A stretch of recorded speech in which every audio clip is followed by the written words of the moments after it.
आज जो हम सीखने वाले हैं आपसे हम सीखेंगे कोर जावा के अंदर ऑपरेटर्स। आज हम यहाँ पर जो स्टार्ट कर रहे हैं ऑपरेटर, क्वेश्चन सबसे पहले क्या बनता है, व्हाट इज ऑपरेटर्स। ऑपरेटर्स क्या होती हैं, और स्पेशली चूंकि हम आज कोर जावा कर रहे हैं तो कोर जावा में हम समझना चाहेंगे ऑपरेटर्स का क्या काम है, क्या यूज है। Operator is type of symbol, एक तरह का सिंबल है विच इज यूज फॉर, जो कि हम यूज करते हैं किसके लिए, परफॉर्म ऑपरेशन, अपने अलग अलग तरह के ऑपरेशन को परफॉर्म करने के लिए, जो कि किसी भी तरह की वेरियस कंडीशन को दर्शाता है। लाइक एग्जाम्पल यहाँ पर दिया गया, यहाँ पर एक प्लस का साइन जो कि मेरे अर्थमेटिक ऑपरेशन को दर्शाता है, दैट इज एडिशन। इसी तरह से एक माइनस दिया गया जो कि सब्ट्रैक्शन, स्टार जो कि मल्टीप्लीकेशन को दर्शाता है, और इसी तरह से सो मोर, इस तरह से और भी काफी सारे जिसका हम यूज करके देखेंगे। टाइप्स ऑफ ऑपरेटर्स, कितने तरह के ऑपरेटर होते हैं जिनको हमें समझना है। देखा जाए तो वैसे तो देखिए मेजर जो ऑपरेटर होते हैं वो मेरे पास होते हैं कुल मिलाकर 4। यहाँ पर आपको ये सारे ऑपरेटर दे रखे हैं। मेजर जो होते हैं ऑपरेटर कौन से, अर्थमेटिकल, साइन, लॉजिकल, रिलेशनल, ये मेजर ऑपरेटर होते हैं। बाकी कुछ ऑपरेटर इन्हीं के अंदर आ जाते हैं। यहाँ पर हम आते हैं, सबसे पहले आता है arithmetic operators. It is use for, इनका हम यूज करते हैं किसके लिए, for perform simple arithmetic operation, जो कि हमारे डेटा टाइप्स के अकॉर्डिंग बेस्ड होते हैं। कौन से, प्रिमिटिव डेटा टाइप, इनकी बेसिक डेटा टाइप्स। यहाँ पर आते हैं, देखो plus minus, multiplication, divide, percentile, increment, decrement. वैसे तो देखो यहीं पर आपको दे दिया गया है, पर इसको बाद में भी दिया होगा, आगे चल के भी इसको आप दोबारा से एक बार देखेंगे। के नाम आ रहे हैं addition, subtraction, multiplication, division, modulus, और प्लस प्लस है तो ये इंक्रीमेंट है, माइनस माइनस है तो डिक्रीमेंट है, जो कि इसका इतना सा पार्ट लगा लो, हम आगे चल के समझेंगे ये किस तरह से वर्क करता है। जिसके एग्जांपल दिए गए x plus y, x minus y, इसको हम एक काम करते हैं, प्रैक्टिकल करके देखते हैं कि किस तरह से वर्क करता है। मैंने देखो यहाँ पर एक नई फाइल बनाई है CJ4 ऑपरेटर्स के नाम से, क्योंकि मैं यहाँ पर ऑपरेशनल वर्क करने वाला हूँ। सबसे पहले मैं आपको यहाँ पर जावा के अंदर अर्थमेटिक ऑपरेटर करके दिखा रहा हूँ। पहला प्रोग्राम लिखते हैं, क्लास मेन इंट, मैंने वहां पर x दे रखा था इसलिए मैं भी यहाँ पर x देता हूँ, इक्वल टू वैल्यू हमने क्या स्टोर करा दी, 10, इंट y, वैल्यू क्या स्टोर करा दी हमने 20। अर्थमेटिक ऑपरेशन वर्क कराना है, x प्लस y, दोनों एड होकर आ जाएंगे, जो कि मैं यहाँ पर at the time of printing करवा रहा हूँ, तो ये कहीं पर स्टोर नहीं होंगे तो ये फिक्स नहीं होंगे, तो ये टेम्परेरी बेस पर यहाँ पर मेरे पास आ गए। मैं इसे रन करके देखना चाहूंगा, मैंने यहाँ पर क्लिक किया, पहला जो कि मैंने यहाँ पर वर्क करके देखा है वो आ गया मेरे पास 30। यहाँ पर मैंने एडिशन करके देखा, देखो यहाँ पर कुछ, यहाँ पर देखिए एडिशन जैसे आपने करके देखा उस तरह से कुछ और भी है। एडिशन हमने इसे तो करके देख लिया, अब इन सबको भी हमने करके देखना है, तो इन सबको मैं एक साथ लिखता हूं, देखिएगा।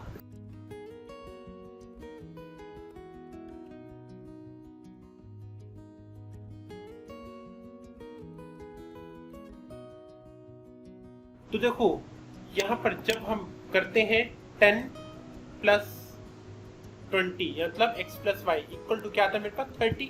यहाँ पर हमने किया 10 माइनस 20, तो क्या आएगा मेरे पास माइनस 10 आ जाएगा। यहाँ पर 10 मल्टीप्लाई बाय 20, 200 आ जाएगा मेरे पास।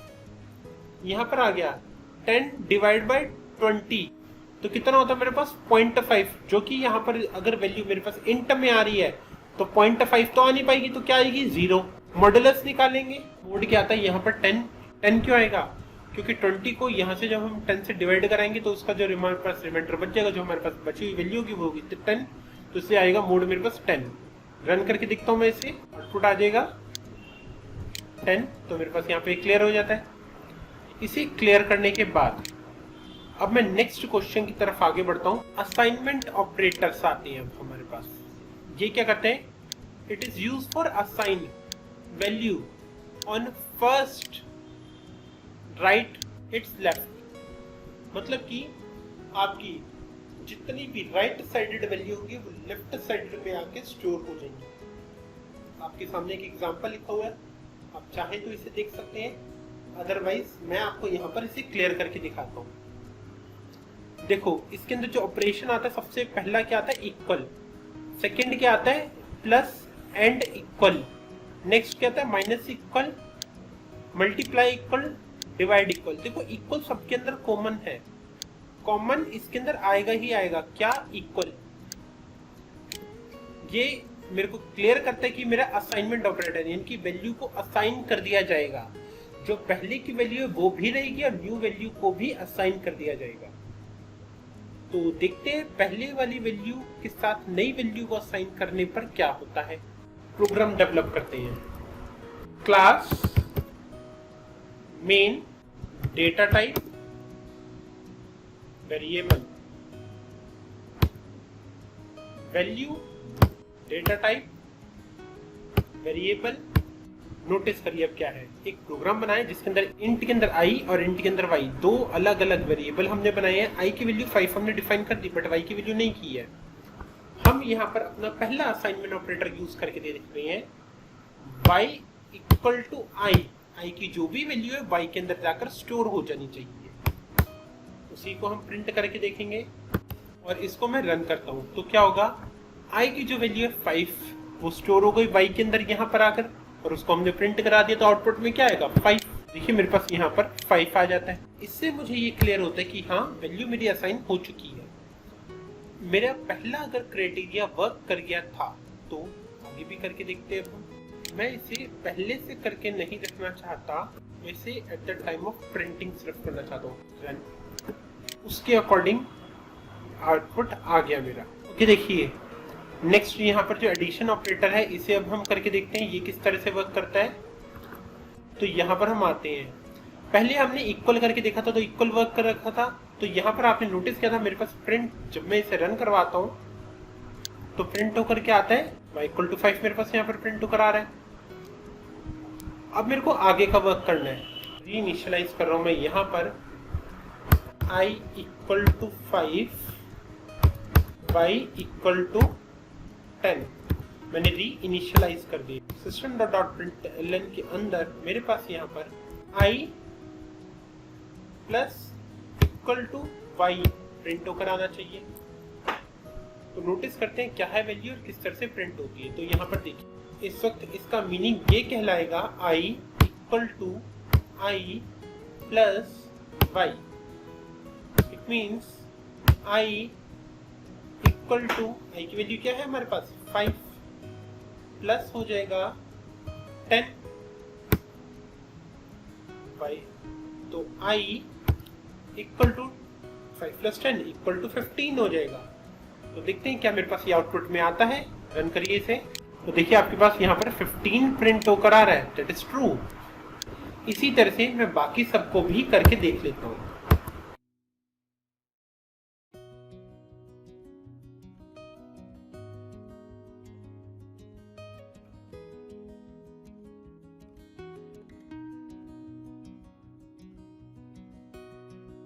अब इन सबको हम रन करवाते हैं तो अब आप नोटिस करेंगे किसका कैसे कैसे आउटपुट आया। तो देखिए सबसे पहले आपने i और y को लिया था, i equal to y, y equal to i कर दिया था। तो क्या हुआ था, इसके y के अंदर i की वैल्यू स्टोर होगी थी, i की वैल्यू कितनी थी 5, y के अंदर स्टोर होगी, इसलिए क्या आया सबसे पहले 5 प्रिंट होकर आया। नेक्स्ट टाइम देखिए आपने क्या किया था, i plus equal to y कर दिया था। तो i की वैल्यू हमारे पास कितनी थी 5, y की वैल्यू कितनी थी 10, दोनों कितने आ गए 15 प्रिंट हो गया। नेक्स्ट टाइम आपने क्या किया, इन्हीं को आपने यहाँ पर सब्ट्रैक्ट कर दिया।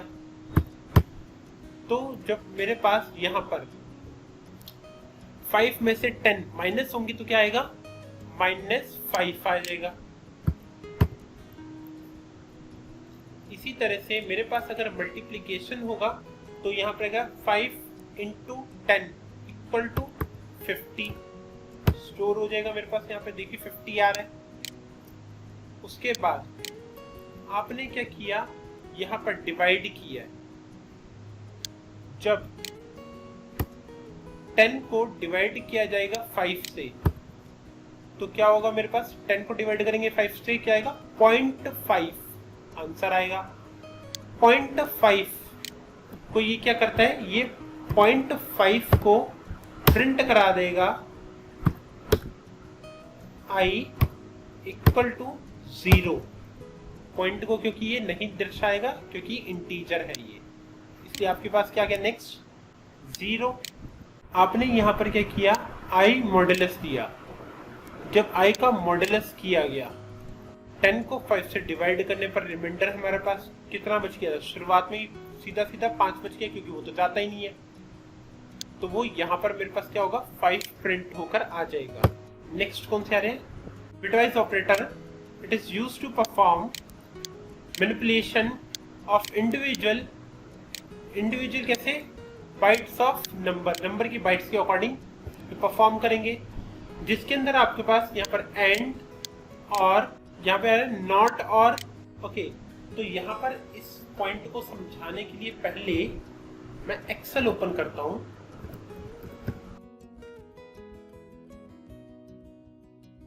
अब देखिए यहाँ पर आपने बिटवाइज ऑपरेटर को समझना है। बिटवाइज ऑपरेटर के अंदर देखिए एंड और नॉट, ये सारे वर्क किस तरह से करते हैं। पहले मैं समझता हूँ कि मेरे पास ये वर्क करने के लिए बाइट को कैसे लेकर आना। उसे लाने के लिए तो देखिए सबसे पहले 1 2 और इसको आप नीचे की तरफ ड्रैग कर लीजिए, ये आ गया। अब यहां पर देखो मैंने एक फॉर्मूला यूज किया डेसिमल टू बाइनरी का,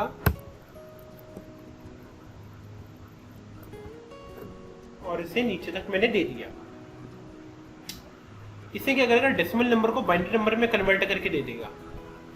इसको समझना अगर आपको नहीं भी आती और आप लाइफ में पहली बार सीख रहे हैं तो देखो बहुत ज्यादा इजी है।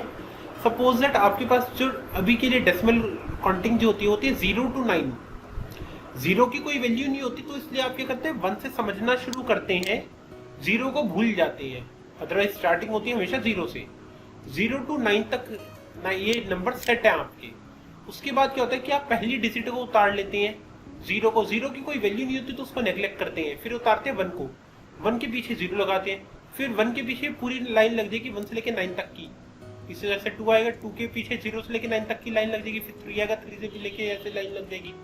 तो आप क्या करते हैं, एक के पीछे एक बस नंबर सीक्वेंस वाइज लिखते रहते हैं और कुछ नहीं करते। यही काउंटिंग का रूल है आपकी। अब यहाँ पर समझिए इसके अंदर अब इतने सारे मेरे पास नंबर ही नहीं है, सब समझ लो सिर्फ 2 नंबर है, तो मैं क्या करूँगा 1 लिखूंगा, 1 के बाद क्या होगा 0 आएगा, 0 के बाद क्या आएगा मेरे पास 1 आएगा, 1 के बाद क्या आएगा 0 आएगा। तो इस तरह से 0 1 आगे बढ़ता रहेगा। तो 0 1 आगे बढ़ रहा है तो इसका लॉजिक क्या हुआ, पहले आपने 1 लिखा था, ठीक है 1 लिखा, 1 के अंदर हमने क्या कर दिया, बाइनरी हमें क्या कहती है कि आपका 1 जब प्लस होगा 1 के साथ तो आपको क्या मिलेगा यहाँ पर 10, मतलब यहाँ की 2 बाइनरी काउंटिंग में 1 0 2 होता है। अगर आपके पास 1 के अंदर प्लस करेंगे आप किसे 0 को, तो आपको यहाँ पर क्या मिलेगा 1 प्लस 0 क्या है मेरे पास 1। अगर मैं यहाँ पर लेता हूँ 0 प्लस करता हूँ 1 तो क्या आएगा मेरे पास 1। अगर मैं करता हूँ 0 के अंदर प्लस 0 को तो क्या आएगा आपके पास 0। इस पॉइंट को समझने के बाद मुझे ये पता लगता है कि अगर मुझे 1 लिखना है तो मैं 1 लिखूंगा, पर अगर मुझे 1 के अंदर प्लस करना है किसे 1 को, तो क्या आ जाएगा मेरे पास 1 और 1 का मैंने क्या डिसाइड कर रखा है, 1 और 1 मेरे पास क्या आएगा 10 आएगा। तो मेरे पास यहाँ पर क्या आ गया 10 क्या है मेरे पास, यहाँ पर देखो 10 है आपके पास, ये रहा 2। उसके बाद अगर मैं इसके अंदर फिर से 1 को प्लस करता हूं तो देखिए क्या होगा 0 और 1 मेरा रूल क्या कहता है, 0 और 1 का रूल क्या कहता है आपको कि आप जब 0 और 1 को ऐड करेंगे तो आपके पास क्या आएगा 1 आ जाएगा। 0 और 1 के थ्रू क्या आएगा 1 आएगा। तो यहाँ पर 0 और 1 के थ्रू मेरे को आ गया फर्स्ट 1। उसके बाद ऊपर एक और 1 भी है, उस 1 को मैंने नोट डाउन कर लिया। तो यहाँ पर क्या हो गया 11। देखो 11 एक्चुअली यहाँ पर क्या होता है, यहाँ पर 3 होता है 11। उसके बाद इसके अंदर फिर से 1 को ऐड किया जाएगा। इस रूल को थोड़ा सा समझिएगा, ये क्या कहता है 0 1 और 1 क्या होगा 0, 1 और 1 क्या होता है 10 होता है, इसलिए आप क्या लिखते हैं 0। मैंने यहाँ पे लिख दिया 0।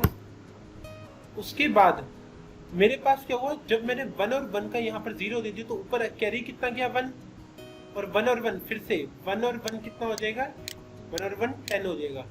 तो मैं पूरा नोट डाउन कर दूंगा यहाँ पर। तो मैंने नोट डाउन कर दिया पूरा 10। अब आ गया यहाँ पर 100।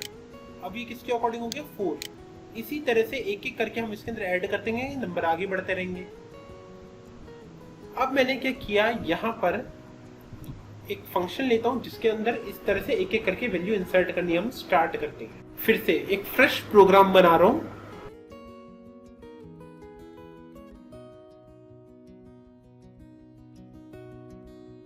देखो मैंने यहाँ पर 2 वेरिएबल लिए, int x equal to 5, int y equal to 7, 2 variable define किए। मैं यहाँ पर क्या चाहता हूँ कि मेरे पास सिस्टम आउट के अंदर प्रिंट हो जाए एंड y, इन दोनों के अकॉर्डिंग यहाँ पर मेरे पास प्रिंट हो जाना चाहिए।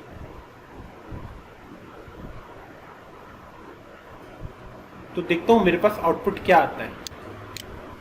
मैंने वहां पर 5 और 7 ये प्रिंट करवाया है। 5 की वैल्यू क्या है 0 1 1, 7 की वैल्यू क्या है 1 1 1।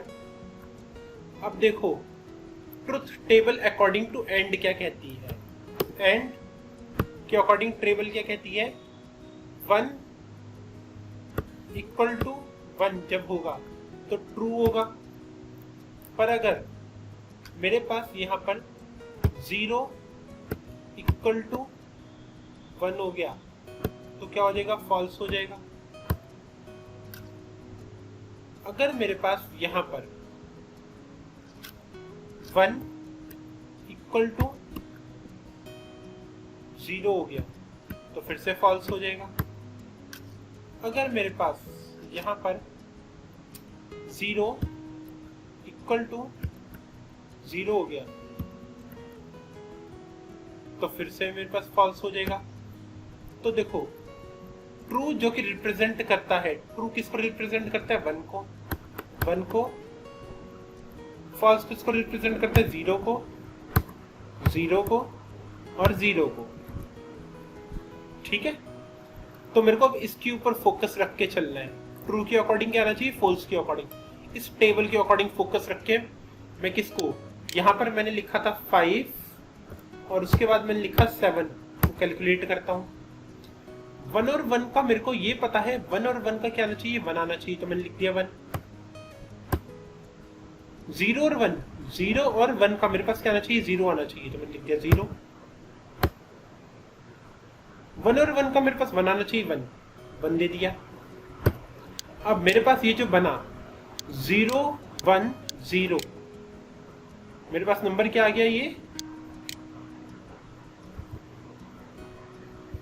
यहां पर फाइनल नंबर जो मिल गया आपको,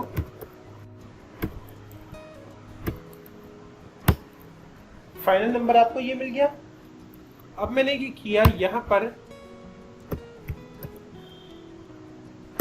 इसको वापस डेसिमल में कन्वर्ट कर देता हूं तो पता लगता है आया मेरे पास यहाँ पर रिजल्ट क्या 5।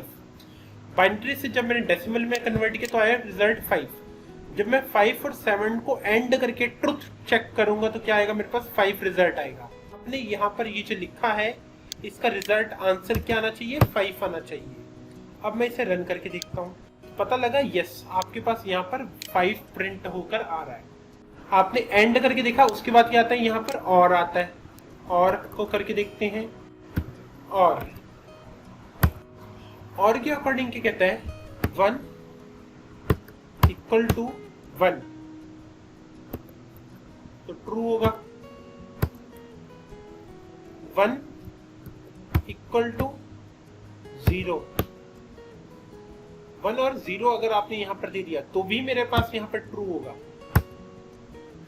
नेक्स्ट आपने दी तो 0 इक्वल टू 1, तो आपके पास क्या होगा, ट्रू होगा। बट अगर आपने दे दिया 0 इक्वल टू 0,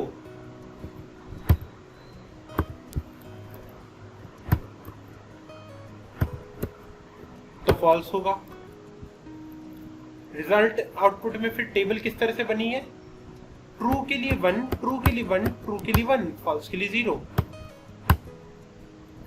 तो ये रिजल्ट आउटपुट बनता है। अब सेम पहले वाली टेबल है, पहले वाली सारी वैल्यूज है और देखता हूं आउटपुट में क्या आता है। कॉपी कर लिया मैंने इसे, यहां पर आता हूं और के लिए अब हम इसे परफॉर्म करने वाले हैं। तो देखो यहां पर इन सबको तो रीइनिशियलाइज करना होगा आपने। डिलीट कर देता हूं मैं इन्हें। तो देखो 1 के लिए ये क्या कहता है कि 1 के लिए आपका आएगा ट्रू, तो मैंने यहां पे लिख दिया 1 के लिए ट्रू, ट्रू की वैल्यू क्योंकि मेरे पास 1 होती है। नेक्स्ट आता है 0 और 1, 0 और 1 का इसने बता दिया कि आपको लिखना है ट्रू, तो मैंने फिर से लिख दिया ट्रू। फिर 1 और 1, 1 और 1 मेरे पास क्या आएगा, ट्रू, ट्रू का मैंने लिख दिया यहाँ पर 1 और आउटपुट क्या आ गया मेरे पास 1 1 1 इक्वल टू आ गया 7। प्रैक्टिकल करके देखते हैं। फिर भाई आपने दो वैल्यू ले रखी है, एंड की जगह अब आपने क्या करके देखना है, और करके देखना है।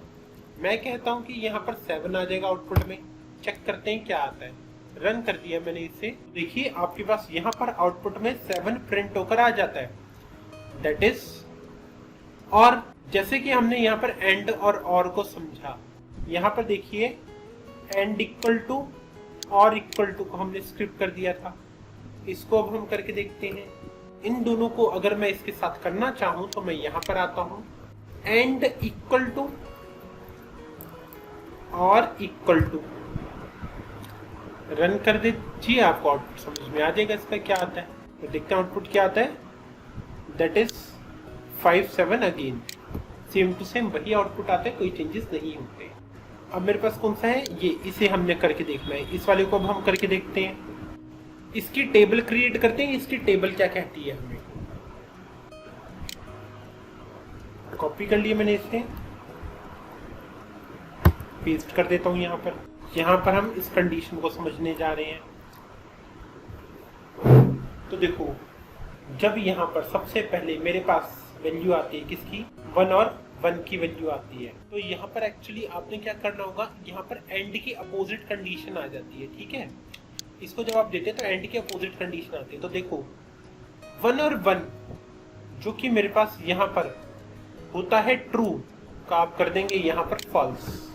फॉल्स के लिए मेरे पास यहाँ पर क्या यूज होता है, दैट इज 0। फॉल्स के लिए हम क्या यूज करते हैं, 0। ये कहता है 0 और 1।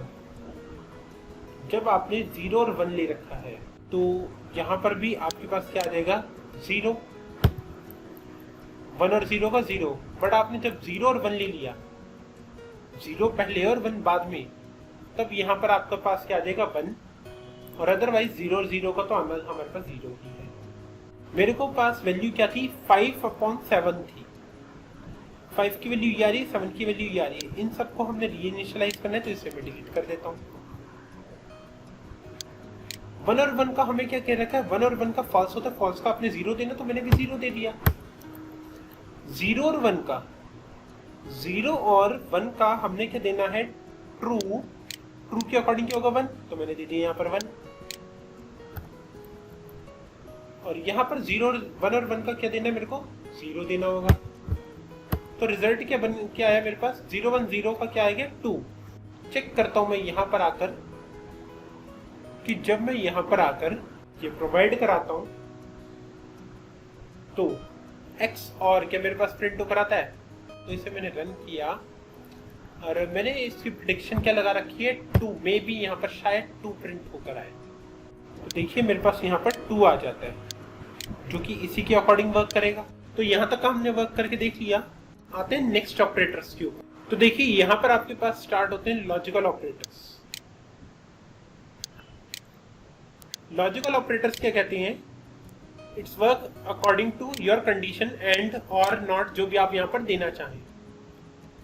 According to and, if your all logics true, then print is true. If any one logic is false from the multiple condition, then print is false. और क्या कहते हैं? If your one logic is true from the multiple logics, then print is true. Print कर देगा. If your all logics are false, then print is false. Not जो होते हैं वो एक सिंगल ऑपरेटर बेस के ऊपर वर्क करते हैं। बेसिकली वो ये कहते हैं कि आपके लॉजिक्स जो कि है उसका रिजल्ट क्या कहता है। Result is true then print is false, result is false then print is true, just print opposite keywords. तो यहाँ पर मैं आता हूँ, इन्हें करके देखता हूँ क्या और कैसे किस तरह से ये वर्क करता है। नया प्रोग्राम बना रहे हैं हम यहाँ पर।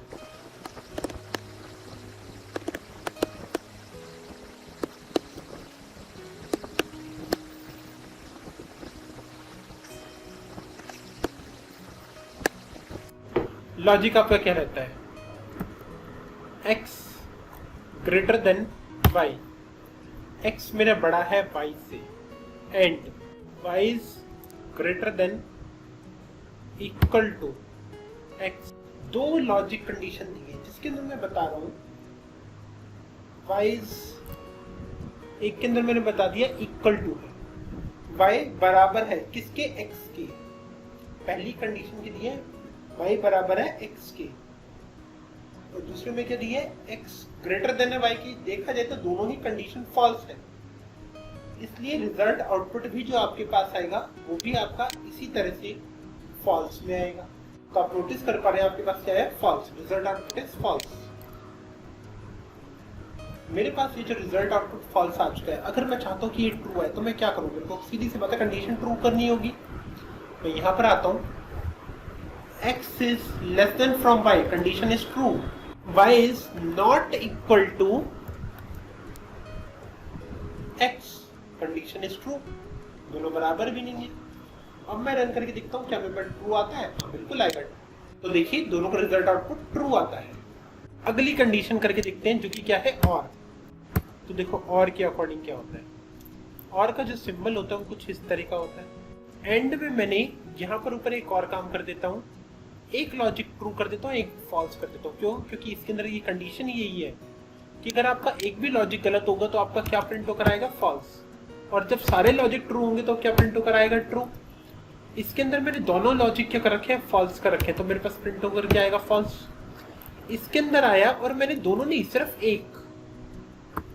एक लॉजिक ट्रू किया था, एक तो फॉल्स अभी भी है, तब भी मेरे पास क्या प्रिंट होकर आएगा? ट्रू।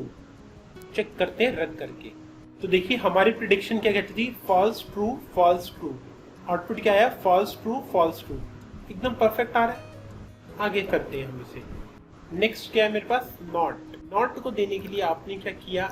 इनको आपने जो ऑलरेडी कंडीशन दे रखी है उसको एक और ब्रैकेट में डाल दिया।